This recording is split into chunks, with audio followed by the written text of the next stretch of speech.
Om Gati Gati Paragati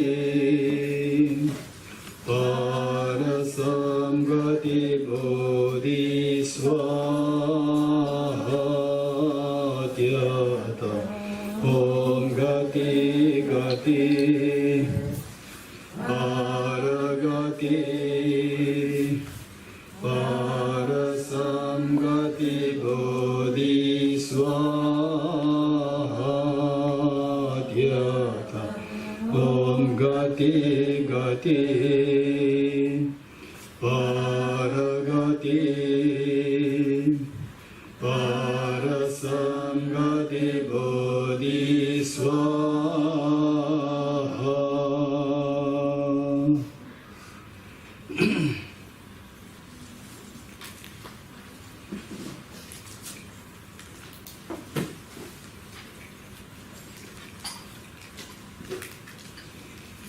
Okay, so this morning we left at what point, you remember?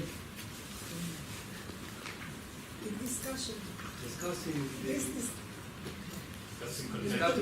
the conventions. The convention. Conventions, Tomas' question, right? Tomas, very complicated question. You should have said, Damdul speaking Bhagavad Gita. That was the end. Huh?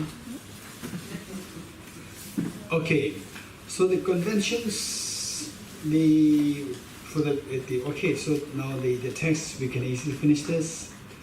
The conventions, the Lama Tsongkhapa very clearly indicated, when you speak about the conventions, it is not about the majority.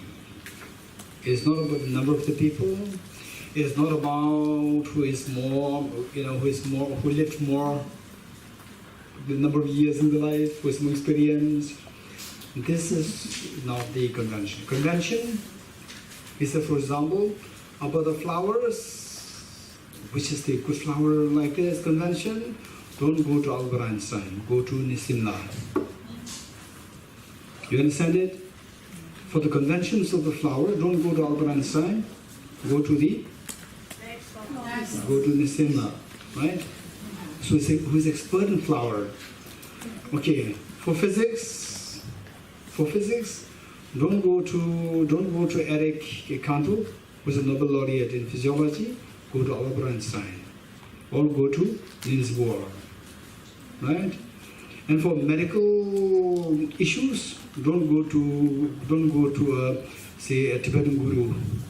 Go to a medical doctor. For medical issues, I'm saying this. Even the Tibetan gurus, Tibetan teachers, Tibetan lamas, who do the definition, even they have to go to medical doctors. So better you go to the medical doctors directly. Many people, they neglect the health simply because they rely. And some of the gurus, they are very smart. Okay, so they trust me. I trust the doctors. They will somehow direct them to the doctors. That's very wise. In some cases, it's a disaster can happen. Right? Okay, you do this, not directly to doctors, disaster can happen. So be very careful. We have to know the conventions. So the point is that the convention meaning is saying who's good at this area. So this is convention.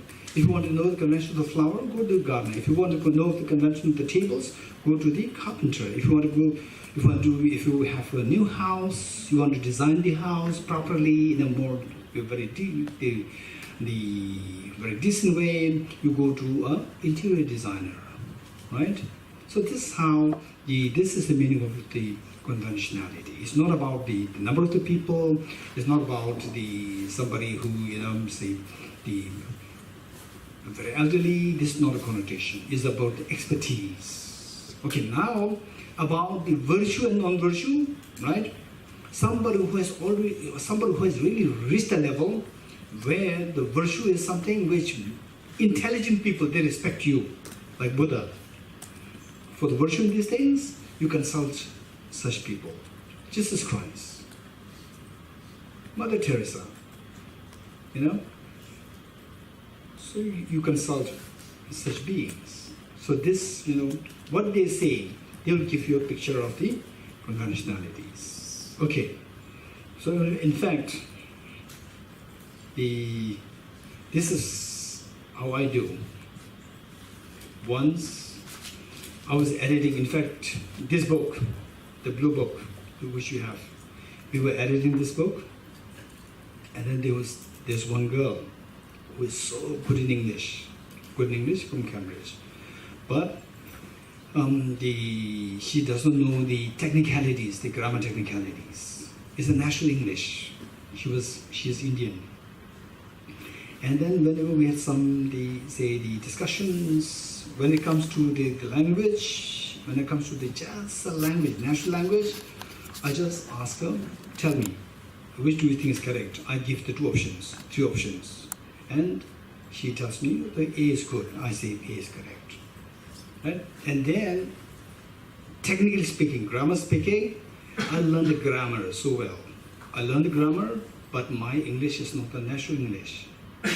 So I was checking with her, and when there's the conflict happening in terms of disagreement happening in terms of the grammar, I would tell her that, okay, you check your mother, because her mother is very good in English, but she's not a philosopher.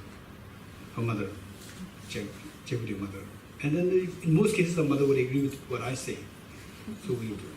And then sometimes the English comes to the philosophy, right? Then we disagree a little bit. She would say, shall I check with my mother? I said, no, your mother is not a philosopher, right? We have to check with a philosopher. So this is how we have to know the expertise. So in some people, they have so much of blind faith in the guru, so much blind faith in the Rinpoches, everything about medical, you ask the Rinpoche. About your house, you ask the Rinpoche, right? So this is actually, what I'm saying is not really the good approach.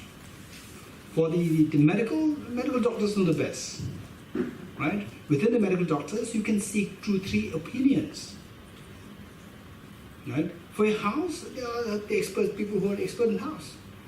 And if you're so keen on the astrology, then astrologists are there, right? Okay, whereas with dharma, you can ask your teacher, right? Okay, so this is where without this, then the conventional issues come. Right? Okay, so the convention is, so for about the gardening, best is check with the gardeners. About the physics convention, go to the physicists. About the virtues and so forth, who are well respected by the intelligent people, practitioner, right? Who are well intelligent people, who respect such a person like Buddha and so forth, we'll consult them. Right? So this is how we approach. We talk about the conventionalities. Okay, so which stanza we are reading now? 36. Okay. If emptiness by virtue of dependent arising were denigrated, this would contradict all worldly conventions. Yes, we are done with this. If things exist objectively, then the mind will have no role. Subjectivity has no role. If the subjectivity has no role, then everything should be fixed. Fixed meaning that if it is how I see this is nice, everybody should be seeing this as nice. Right? Everybody should be seeing this nice. And likewise, if you drive on the right lane, that's correct, you go to India, you should also drive to the right lane. Right?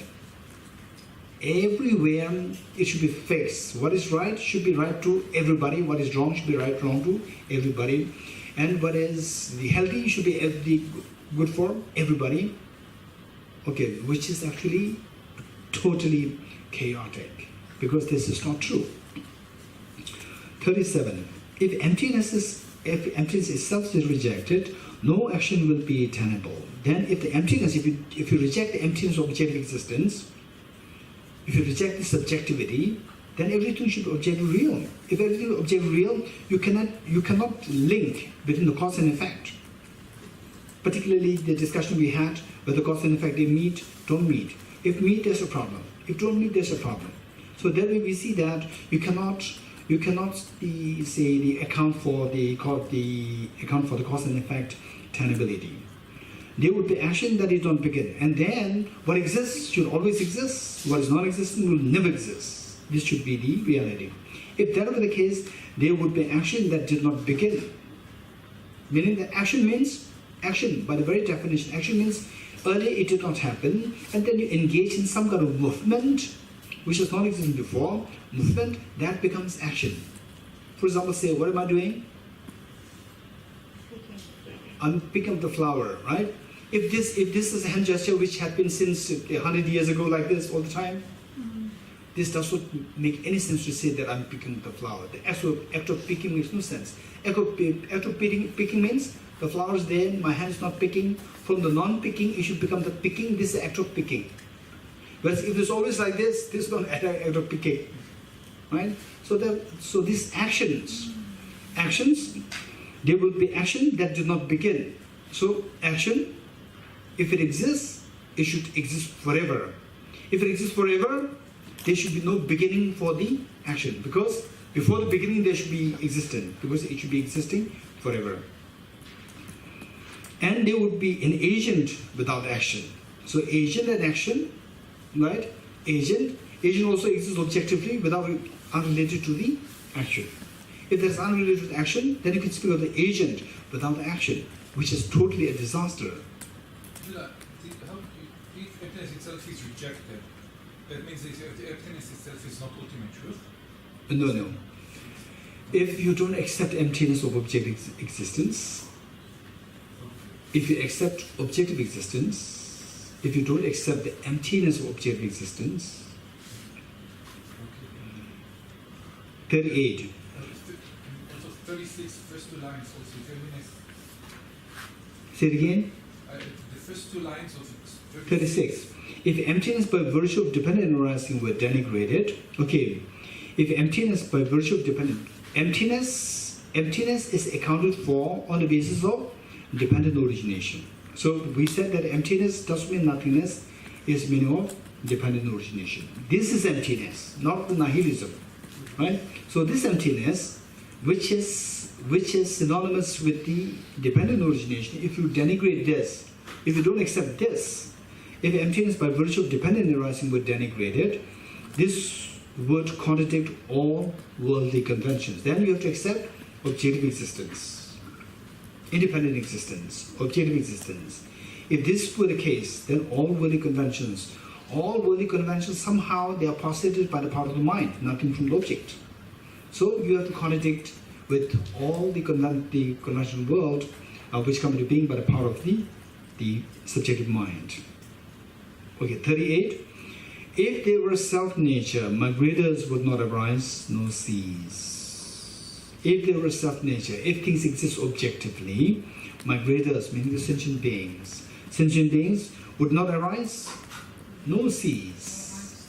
Huh? Nor? Okay. So mind what I'm reading the... for us? Sorry. Huh? I read it from the... So what is that? What is in your version? The blue. Huh? Huh? No cease. Not arise, no cease. Okay. So read the full sentence. So when you say give me the half, then it's a problem. Give me If the there full. was self-nature, Huh? migrator would not arise nor cease. Good. And the unceased, what is that? And hence would assume a static state. Very good. There would be absence of all variety. But in the blue book it's It different. says, In the blue book it's different. What is it? If there were self-nature migrators, would not arise nor uncease. Okay, so this is a typo. Where? The blue book, that is the typo. Yeah. So it is already corrected here. This is the most updated version. so we use this. So this is from here. Yes. What you have, Is from and here. because you don't have this brown book, you may be wondering, okay, what is our one? Yours one is the same as mine. Yes.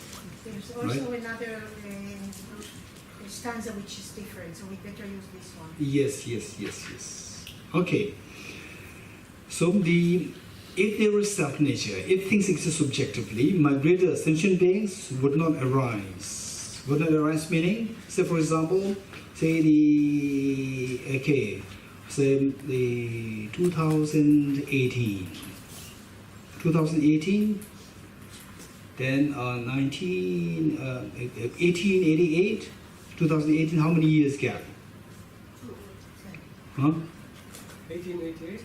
1888. That's one of the- 1888 till 2018, 10 years gap. Wow, this is terrible mathematics. How many years gap? How many years gap? 1888. 130. 30 Huh? 130. 1888, that's one of the- 130. 130. 1888.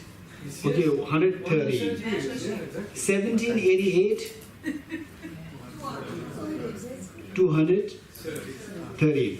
Or let's say 1788, 1788 or 1718.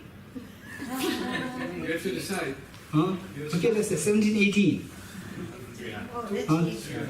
300, let's say 1718 through to the 2018, 300, right? Yes. Okay, so let's go back in time. 1718, right? There were maybe like 5 billion human beings, Much less. much less, maybe. Maybe two billion. Okay, let's say 2 billion human beings. Today, after 300 years, not even a single person is left today. All 7.6 billion human beings today, they all newly came on this earth, right? They arose newly. Migrators came newly, 7.6 billion human beings.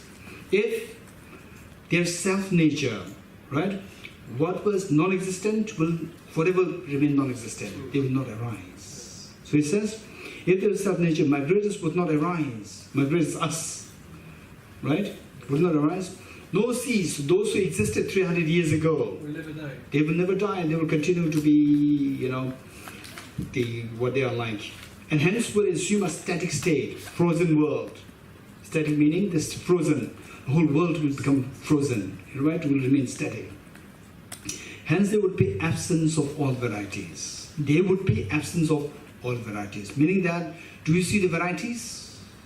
Do you see this, all these varieties, the greeneries, the flowers, the house, the people, even the greeneries, there are different kinds. All different kinds are there. And if you go to the shopping malls, cheese, there are 20, 30 versions of cheese. Right? And then, okay, somebody told me about the nail polish. Right? They are what? One color, 20, 30 versions are there.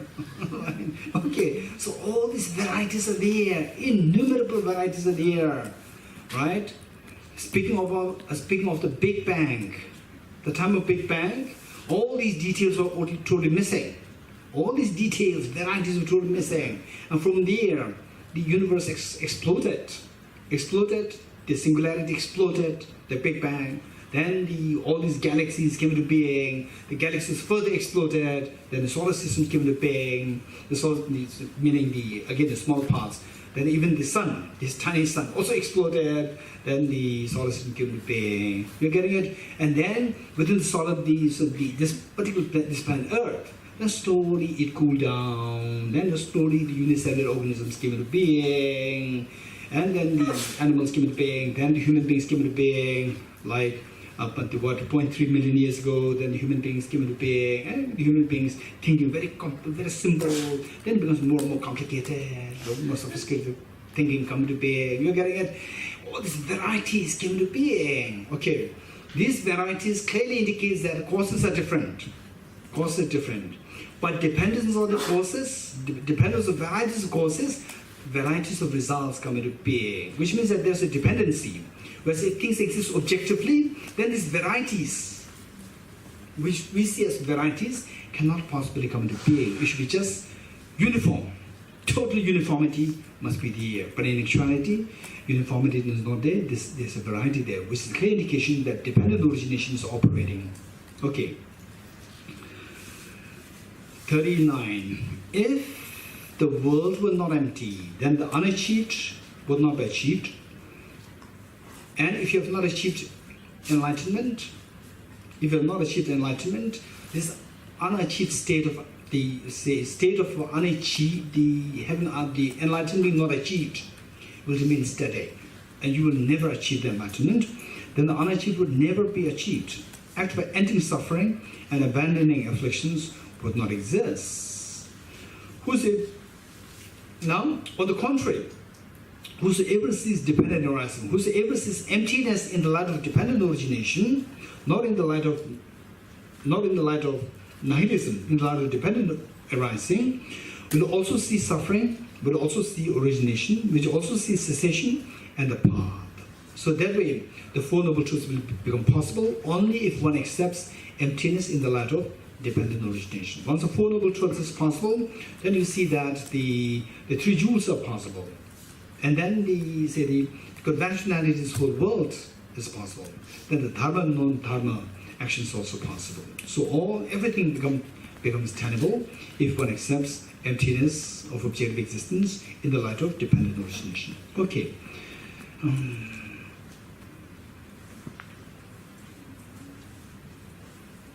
Okay, now, people, I'd like to quickly share with you about, again, I know that there are several questions which I ask you to remind me, and people, I hope you still remember what questions you have, right? One thing. So before that, I'd like to quickly go through the emptiness meditation, which should be very useful for all of us, very beneficial for all of us. Okay, and of course this meditation will not even take us like 2 or 3 minutes, right? But to what extent this meditation will be of effect and benefit to you is determined by what extent of learning of meditation, what extent of learning of meditation, what extent of reflection meditation, or what reflection of the wisdom of emptiness you're exposed to makes the whole difference. So therefore, the point is, okay, the first for the emptiness, don't forget, particularly what I'm doing here. And this morning we did a little bit this morning as a part of the meditation on the third seal of the Buddha's teaching, on the everything is the nature, emptiness, selflessness. We did that. And for detail, if somebody really wants to go into detailed meditation emptiness, about 40 minutes a day, 30 minutes a day, or 20 minutes a day, like this, and then I would suggest you to visit bodhiwisdom.org, or you contact me directly, so we can send you the recordings, because we have the recordings of the detailed meditation on emptiness, say with the proper manual, right?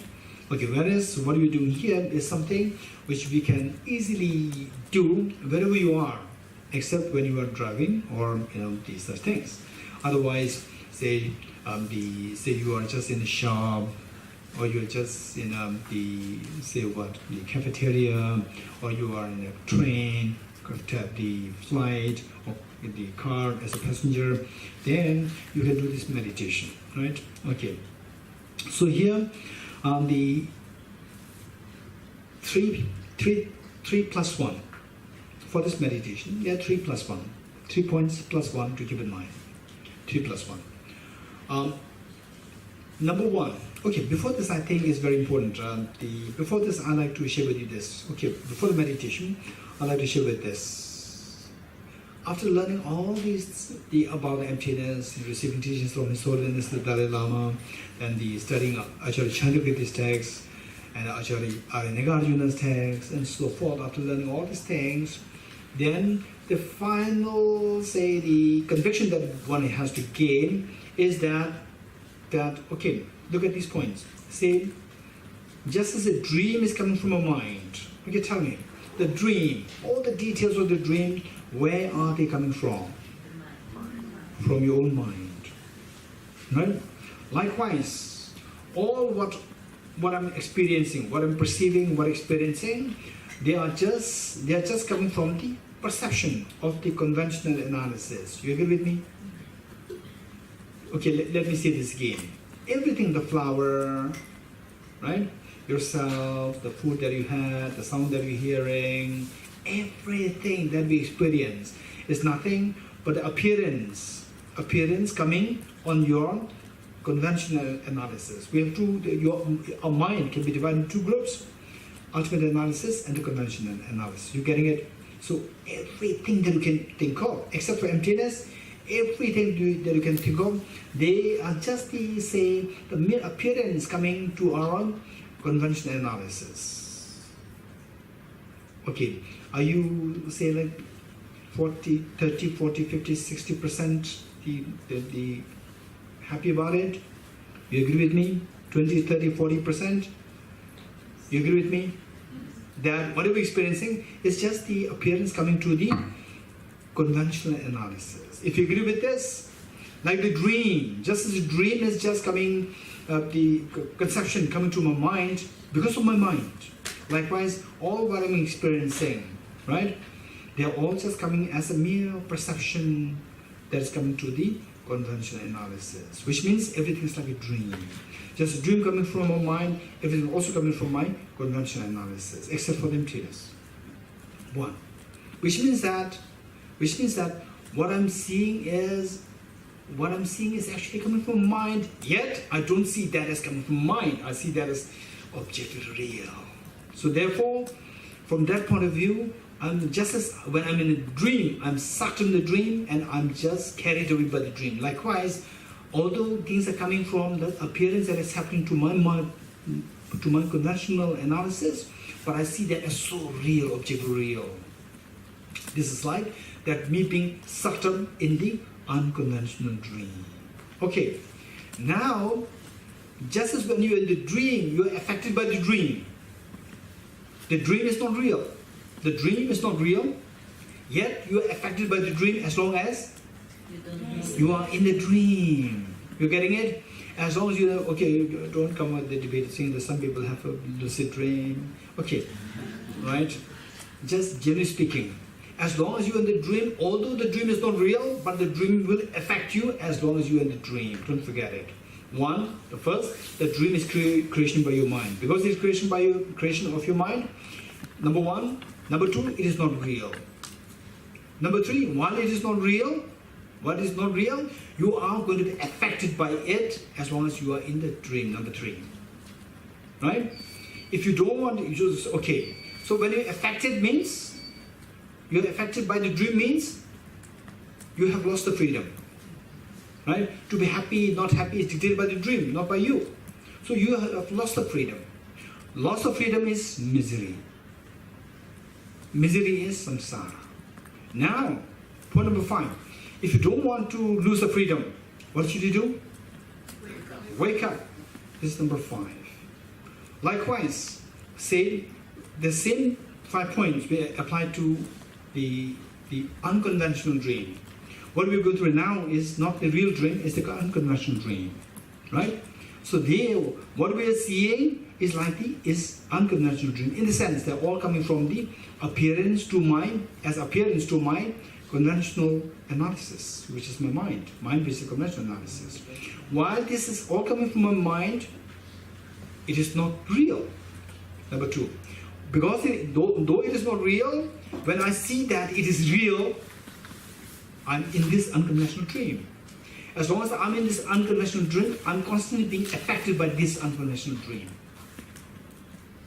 So the moment I'm affected, I lost my freedom. Loss of freedom is misery. Misery is samsara. If I don't want to be in this misery, if I don't want to have the loss of the freedom, what should I do? I should wake up from this unconventional dream. How to wake up from this unconventional dream? By seeing the emptiness of objective existence of all phenomena. Okay, this is one thing that we need to really keep in mind. These points, the 5 points which we indicated here. Now with this in mind, how to wake up? How to wake up? Right? I have no miracle, don't forget it. I have no miracle. The real miracle is, if there is a miracle, it is Aranigarjuna's text, Mula Madhyamika Karika, and Acharya Chandrakirti's text, Madhyamika Avatar. These 2 texts we have to study. Particularly the first, we have to study Acharya Chandrakirti's text.